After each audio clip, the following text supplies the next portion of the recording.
Jadi ceritanya pada tahun 2003 kemarin itu ditemukan fosil di Indonesia. Yang fosil itu telah mengguncang dunia. Namanya adalah fosil Homo floresiensis. Dan mereka harus melawan seseorang atau satu pihak tertentu yang dianggap salah. Itu fokusnya kan di situ. Nah, kegagalan kita adalah fokus pada materi, pada peristiwa, pada tokoh.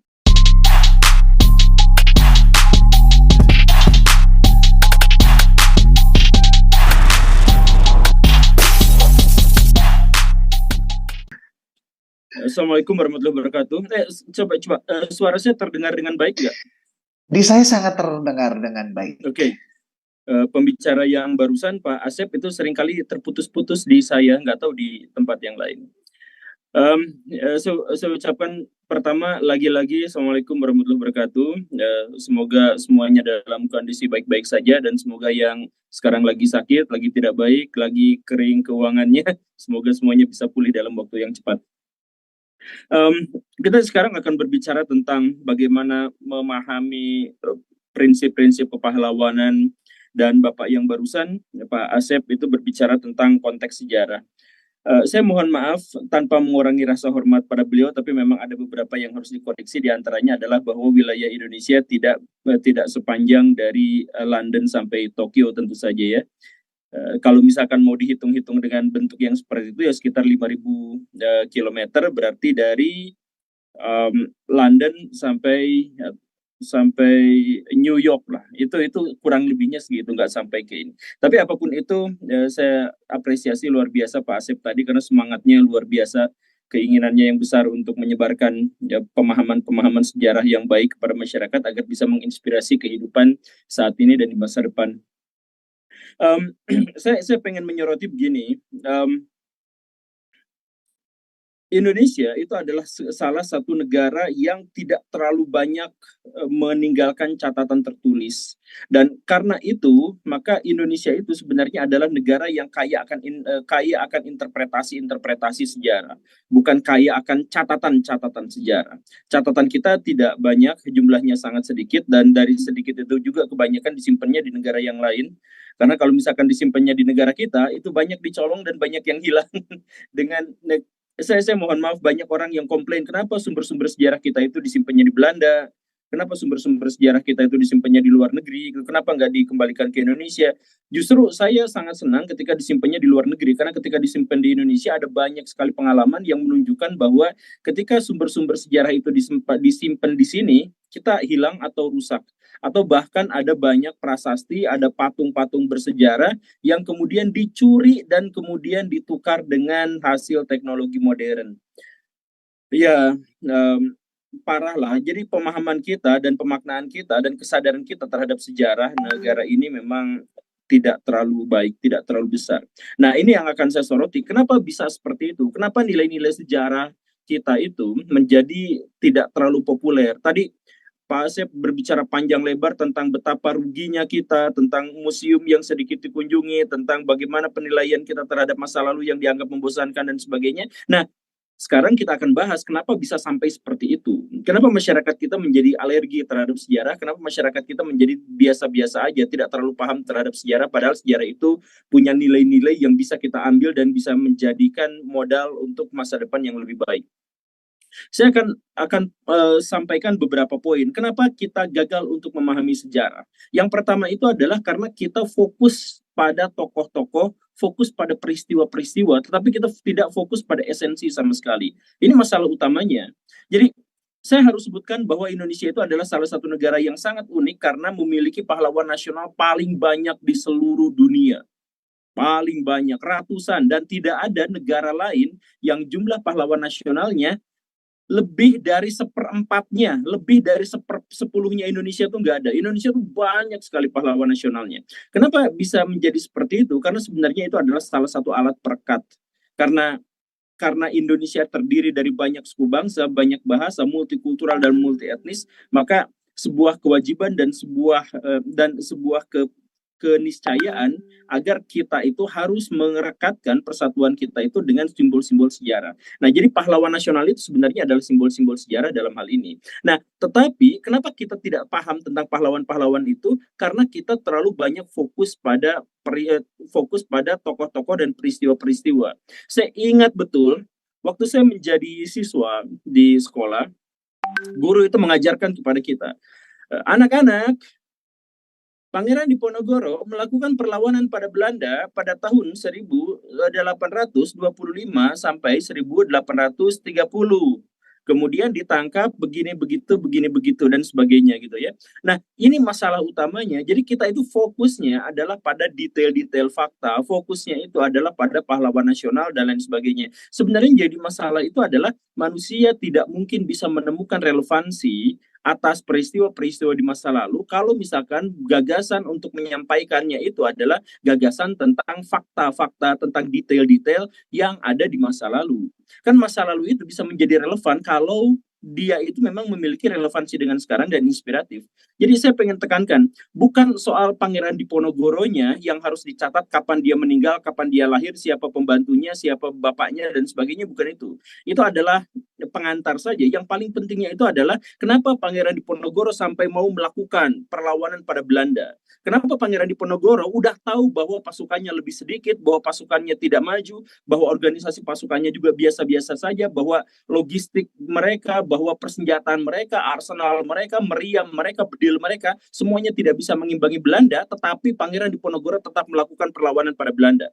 Kenapa? Pangeran Diponegoro rela untuk sampai memberontak pada Mataram ketika Mataram itu dikuasai oleh Belanda, padahal dia tahu bahwa jumlah pasukannya tidak sebanyak yang dikuasai oleh Mataram dan VOC dan Belanda, maaf. Nah, itulah yang harus disampaikan kepada masyarakat, jiwa kepahlawanan itu. Jadi Pangeran Diponegoro tahu bahwa dirinya itu kalah jumlah, Pangeran Diponegoro tahu bahwa dirinya kalah teknologi, tetapi beliau tetap melakukan perlawanan karena yang paling penting itu adalah perjuangan, bahwa dirinya tahu dirinya benar, dirinya tahu pihak lawannya itu salah, dan karena itu dia harus mengkoreksi setiap kesalahan itu. Dia harus tahu bahwa lawannya itu memang harus diberantas karena itu adalah sebuah kesalahan. Jadi poin dari perjuangan pahlawan-pahlawan itu adalah keberanian untuk menyatakan pendapat benar dan salah, keberanian untuk beraksi, untuk berhadapan dengan kejahatan. Itu fokusnya itu kan di situ.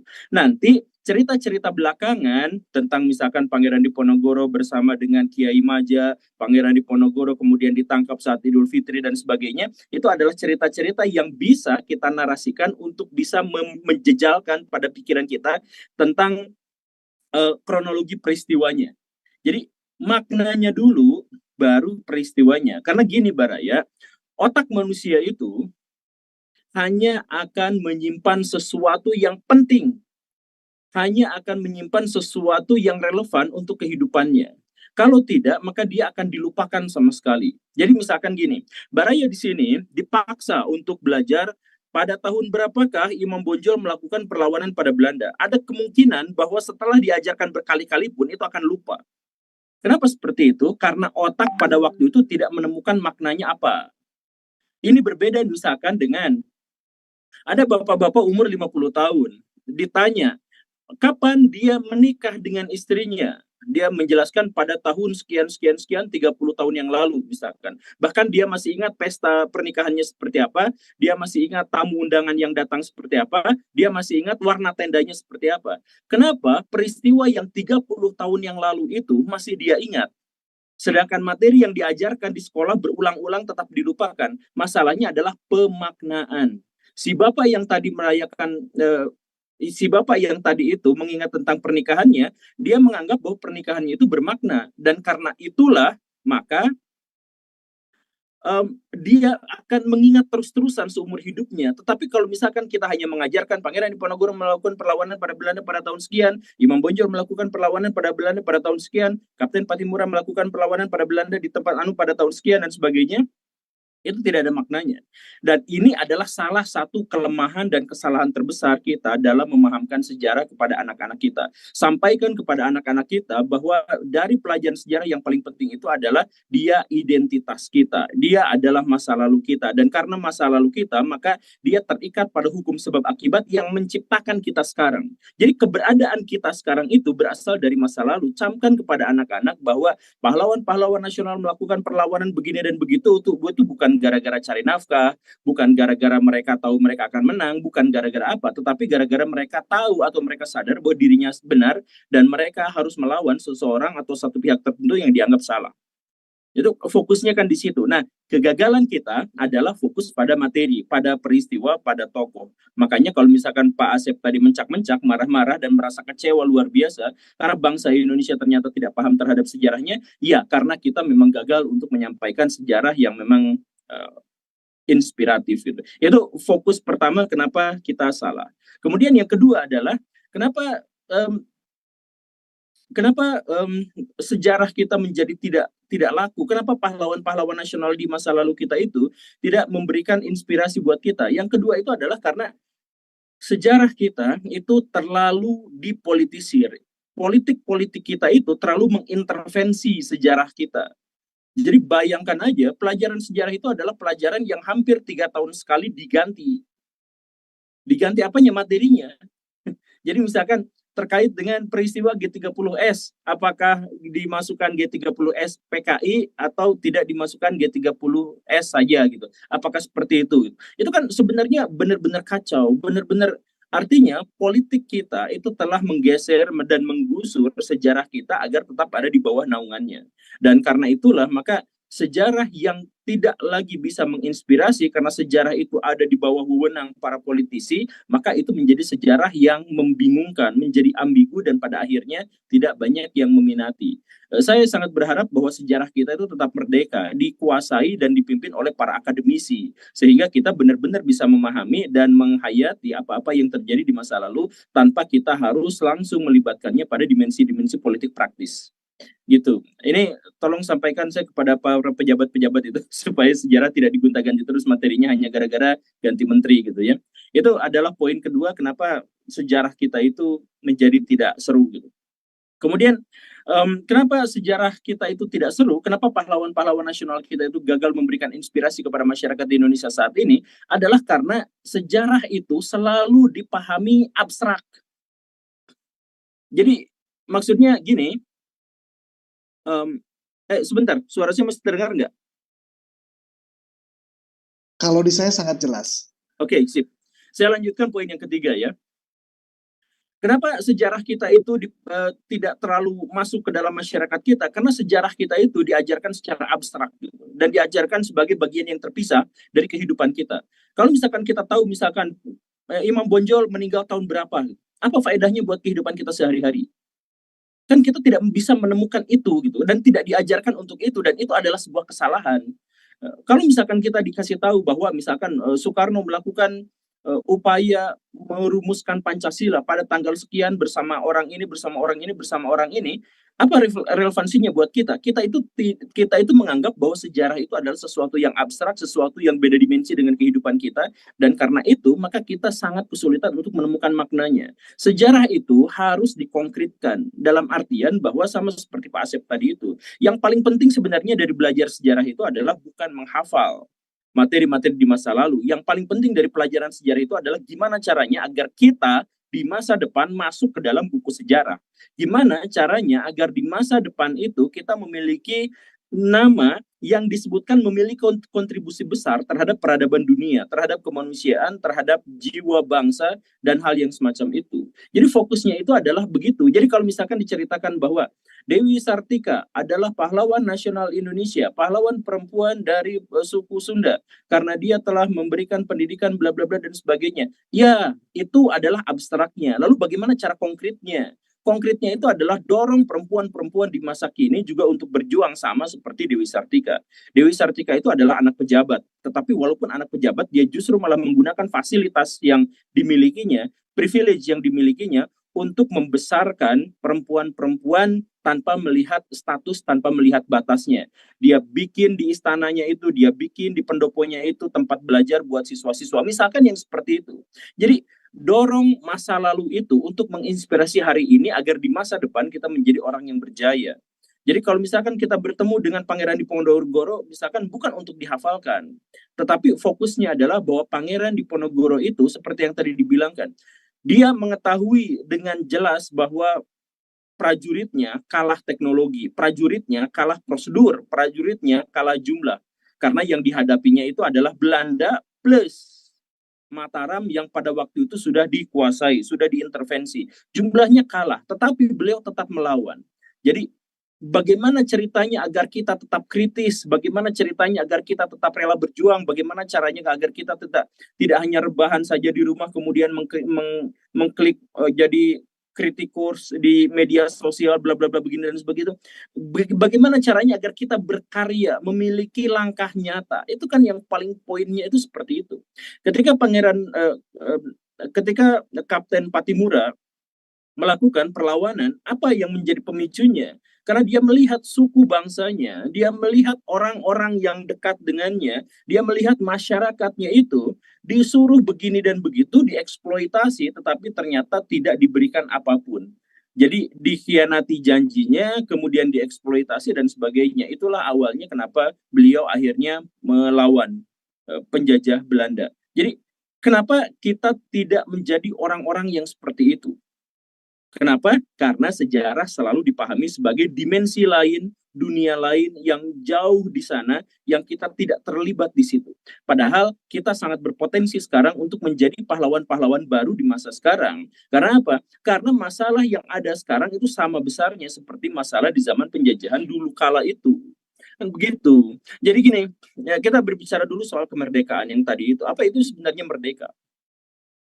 Dan kenapa Bung Karno itu memproklamirkan kemerdekaan? Sebenarnya Bung Karno memproklamirkan kemerdekaan itu sebenarnya ada ambigu dan ada kebingungan-kebingungan sebenarnya dalam konteks itu.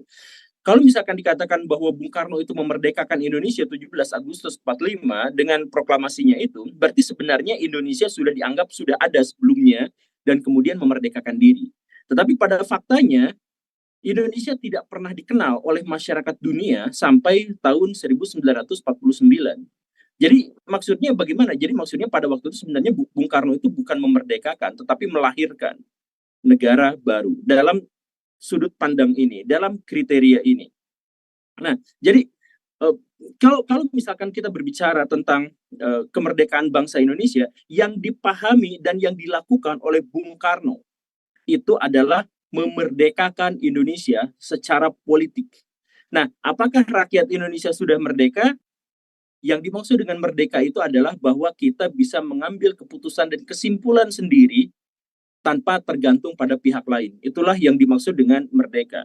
Nah, karena itu, maka kita pikirkan sendiri sekarang, apakah kita ini negara yang sudah merdeka?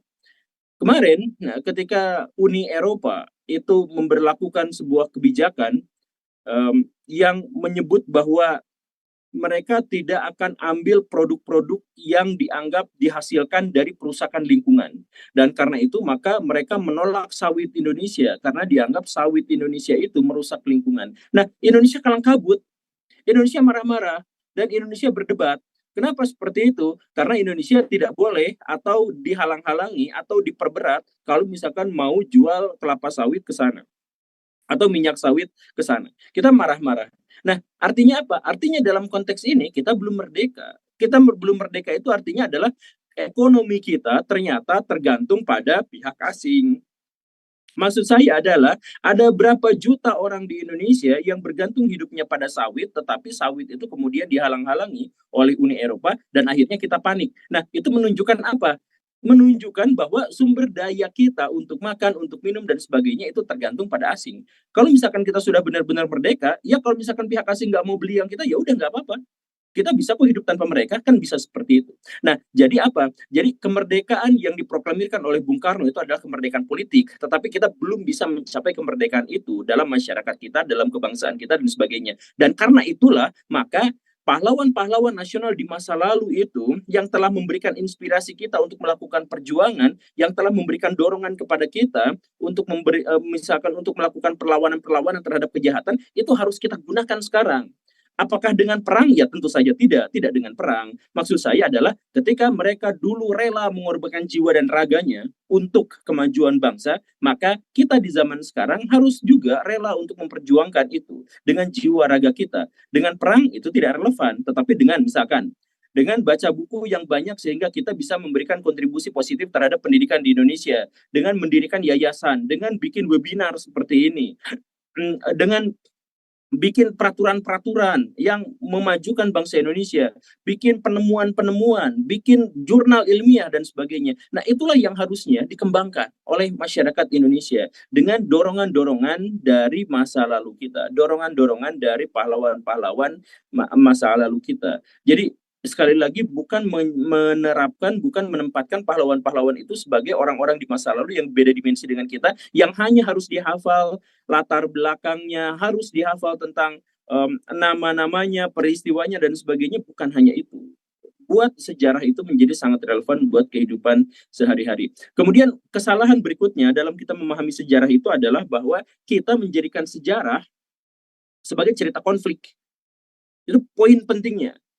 Jadi sejarah yang kita pahami itu kebanyakan adalah cerita tentang konflik, cerita tentang perang, cerita tentang apa, bukan cerita tentang perjuangannya, tetapi tentang perangnya.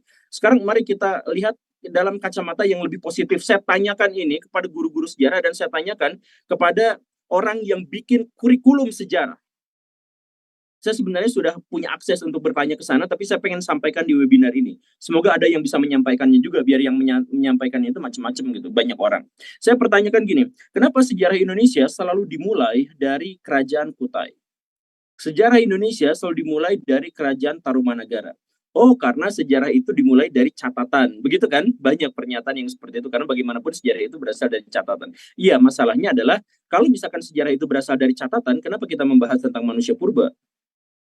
Jadi di sini, jadi dari manusia purba kita bahas, manusia praaksara kita bahas, kemudian tiba-tiba kita loncat kepada Kerajaan Kutai dan Kerajaan Tarumanagara. Di situ ada missing link. Di situ missing linknya itu apa? Tentang kejayaan bangsa Indonesia yang besar, tetapi itu tidak dicatatkan.